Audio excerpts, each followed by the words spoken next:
টাকা শোধ দিতে কিডনি বিক্রির চাপ, সুদের টাকা দিতে না পারায় যুবকের উপর চাপ।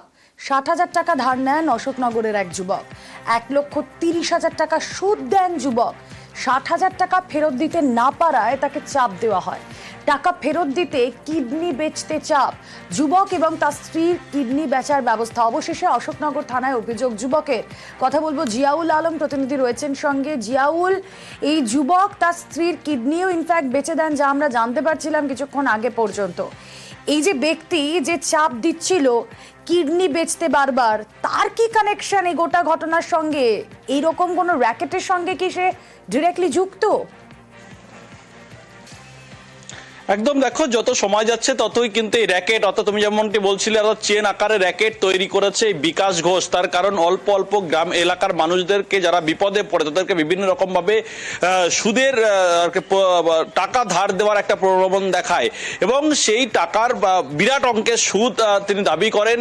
পরবর্তীকালে যখন সেই টাকা দিতে না পারে তখন বিভিন্ন ব্যক্তিদের ইতিমধ্যেই কিন্তু একাধিক ব্যক্তি আমাদের সঙ্গে বা ইতিমধ্যে পুলিশ সূত্রে খবর, পুলিশের সঙ্গে যোগাযোগ করেছেন যে সবাইকেই এই অল্প অল্প টাকা দিয়ে তাদের কাছ থেকে টাকা না পেয়ে তাদেরকে কিডনি বেচার অফার দিত এবং সেখান থেকে একটা র্যাকেট তৈরি কাজ করতো। অশোকনগরের এক বাসিন্দা ৬০,০০০ টাকা লোন নিয়ে সুদ নিয়েছিল, টাকা নিয়েছিল, সেই ৬০,০০০ টাকার পরিবর্তে ১,৩০,০০০ টাকা সুদ দিয়েছে।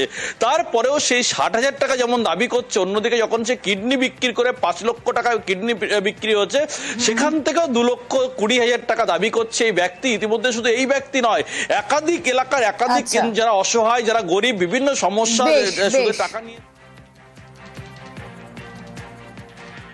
শীতল ঘোষের থেকে ৬০,০০০ টাকা সুদে নিয়েছিলাম। আমি খুব চাপে পড়ে ওনার কাছে যাই, এবার ওনাকে গিয়ে ব্যাপারটা আমি বলি যে আমি এরকম চাপে, আমি দেনা শোধ করবো কিভাবে করে। উনি আমাকে ফোন করে বলে আমি তোর থেকে টাকা বুঝে নেবো, তুই দিবি না তোর বাপ দেবে, আমি তোর টাকা বুঝে নেবো। ও আমার কাছে 2,২০,০০০ টাকা দাবি করতেছে এই মুহূর্তে। এবার আমি কোথা থেকে দেবো? আমি গরিব মানুষ, কিডনি বেঁচেছে ৫.৫ লাখ টাকা। যোগাযোগ করেছিল কচুয়ার একটা দিদির সাথে, সেও বিক্রি করে এরকম শীতল ঘোষের টাকা শোধ করেছে। হ্যাঁ, কিডনি দেওয়া হয়ে গেছে। ১২ তারিখে ভর্তি ছিল, ১৪ তারিখে ওটি হয়েছে, আর আমার বউকে শনিবার দিন ছুটি দেওয়া হবে। ওনার চাপে পড়ে আজকে আমার এই অবস্থা। আমার মতন অনেক ফ্যামিলির এরকম ১২টা বাজেছে। আমি চাই না আমার মতন এরকম কারোর হোক। আমি কমপ্লেন করেছি, এবার আইন যেটা শাস্তি দেবে আমি সেটাতেই খুশি। নদিয়ার নবদ্বীপে ভাইকে খুন সৎদাদার। ৫ বছরের ভাইকে নৌকা থেকে ফেলে খুনের অভিযোগ। কেক কেনার নামে নিয়ে গিয়ে ভাইকে খুন যুবকের। পুলিশের অভিযোগের পরেই বেপাত্তা অভিযুক্ত। গতকাল রাত থেকে নিখোঁজ শিশু, গঙ্গায় তল্লাশি বিপর্যয় মোকাবিলা বাহিনী। কথা বলবো রঞ্জিত, প্রতিনিধি রয়েছেন সঙ্গে। রঞ্জিত, কি কারণে এই ঘটনা? দেখুন, নবদ্বীপ ব্লকের চর মালতিয়া চর ব্রহ্মনগর গ্রামের কাপালিপাড়ার জয়দেব বিশ্বাস, তার স্ত্রীর বর্তমান স্ত্রী, তার স্ত্রীর প্রথম পক্ষের তার বড় ছেলে, তার সাথে তার এই ছোট ভাইকে নিয়ে তার জন্মদিনে কেক কিনতে যাওয়া ভাইয়ের নাম করে বাড়ি থেকে বেরিয়েছিল।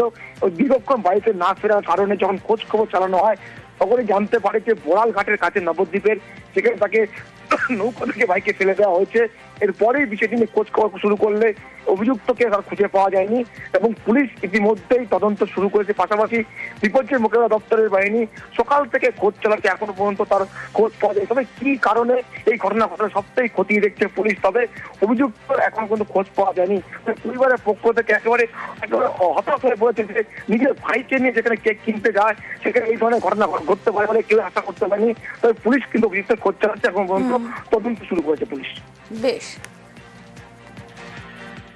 বড় ছেলে থাকে না, না, এই যে সুমন দত্ত যে নিয়ে গেছে সেখানে থাকে না, না বেড়াতেই ছিল।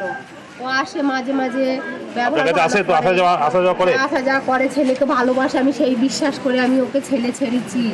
আমি তো বুঝতে পারিনি ওর মনে ওই আছে।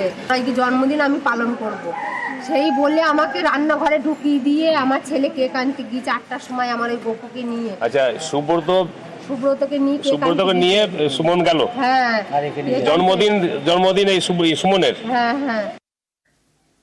ঠিকাদারের বিরুদ্ধে শ্লীলতাহানির মিথ্যা অভিযোগ। পঞ্চায়েতের মহিলা সদস্যের সই করা কাগজে অভিযোগ দায়ের। শ্লীলতাহানির কথা জানেনই না পঞ্চায়েত সদস্য।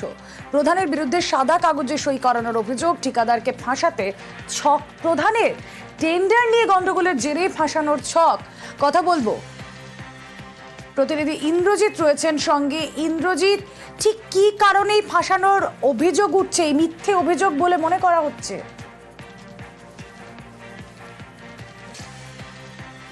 দেখো একদমই যেটা বলে রাখবো, বোলপুরের যে রূপপুর গ্রাম পঞ্চায়েত রয়েছে বোলপুর ব্লকের অধীন, সেই রূপপুর গ্রাম পঞ্চায়েতের একজন ঠিকাদার অর্থে তিনি যেটা জানাচ্ছেন যে একটা টেন্ডার বের হয়েছিল, সেই টেন্ডারে তিনি অংশগ্রহণ করেছিলেন এবং সেই অংশগ্রহণ করার পর কি দেখা যায়, তিনি টেন্ডারটি পাননি, কিন্তু তার দাবি ছিল তিনি যোগ্য এবং সেই জন্য তাকে টেন্ডার দেওয়া হয়নি, কেননা প্রধানের যে ঘনিষ্ঠ ঠিকাদাররা রয়েছে তারা কিন্তু সেই টেন্ডার পেয়ে গেছে। সেই মোতাবেক তিনি কিন্তু কোর্টে যান, কোর্ট থেকে স্টে অর্ডার বার করে নিয়ে আসেন। তারপরেও কি দেখা যায় যে ওই জায়গার কাজ কিন্তু হয়ে যাচ্ছে, অর্থাৎ তারপরে তিনি প্রতিবাদ জানান, আর এই প্রতিবাদ করাটাই তার ভুল হয়েছিল এমনটাই তিনি দাবি করছেন।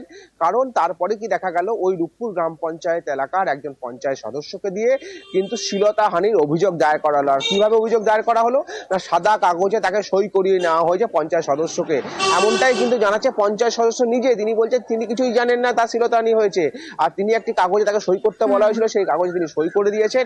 তারপরে ওই ঠিকাদারের নাম লিখে একদম থানায় গিয়ে সেই অভিযোগ জানানো হয়েছে এবং পরবর্তী সময় দেখা গেল যখন জানাজানি হলো ব্যাপারটা, তখন কিন্তু পঞ্চায়েতের যে সদস্য, ওই সদস্য কিন্তু লিখিত আকারে প্রধান সহ স্থানীয় তৃণমূল নেতৃত্বের নাম লিখে একদম অভিযোগ করে তার অভিযোগপত্র, অর্থাৎ পুরনো যে অভিযোগপত্র শ্লীলতাহানি সেটা কিন্তু তুলে নিতে চাইছেন, এমনটাই কিন্তু শান্তিনিকেতন থানায় তিনি দাবি করেছেন।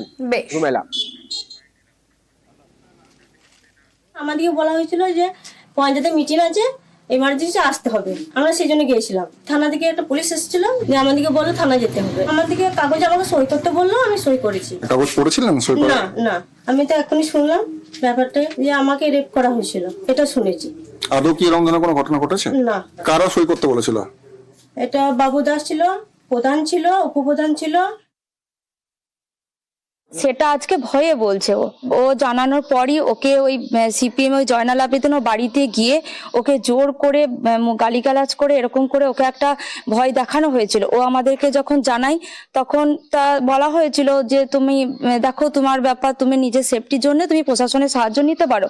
সে ওটা করেছে। আজকে যে অভিযোগটা করছে পুরোপুরি ও ভয়ে করছে, ও প্রাণনাশের ভয়ে করছে, ওকে ভয় দেখানো হচ্ছে। একটা নিরীহ মহিলাকে নিয়ে আমার নামে একটা শ্লীলতাহানি কেস দিয়েছে। তাকে আমি ওনাকে বললাম যে ম্যাডাম আপনাকে আমি কি কোনো রকম কোনো খারাপ ব্যবহার করেছি বা খারাপ আচরণ করেছি? তো উনি বললেন না, আপনার সঙ্গে তো আমার ভালো সম্পর্ক, কোনো খারাপ ব্যবহার করিনি। এখনই যদি বলেন এখনই আমি কেস উইথড্রল করতে চলে যাব। ওরা কিভাবে কি করেছে আমি জানি না, আমি শুধু সাইনটা করে দিয়েছিলাম। এটা করছে বাবু দাস আর মধু আর অশোক প্রধান। যে কাজগুলো এখন সরকারি বেরোচ্ছে, মধুর চাচাতো ভাই ফাইজুল, ওরা গেট আপ করে 3-4 জন মিলে কাজগুলো করবে, আর কাউকে কাজ করতে দিবে না, এই ওদের মেন উদ্দেশ্য। আজও কলকাতায় হালকা থেকে মাঝারি বৃষ্টি, বিকেলে ঝড় বৃষ্টির পূর্বাভাস হাওয়া অফিসের। আগামীকাল থেকে রাজ্যে কমবে বৃষ্টি। কাল পরশু দক্ষিণবঙ্গে বৃষ্টির কোনো সম্ভাবনা নেই। আগামীকাল থেকে বৃষ্টি থামবে কলকাতাতেও। আগামীকাল থেকেই ধীরে ধীরে চড়বে পারদ।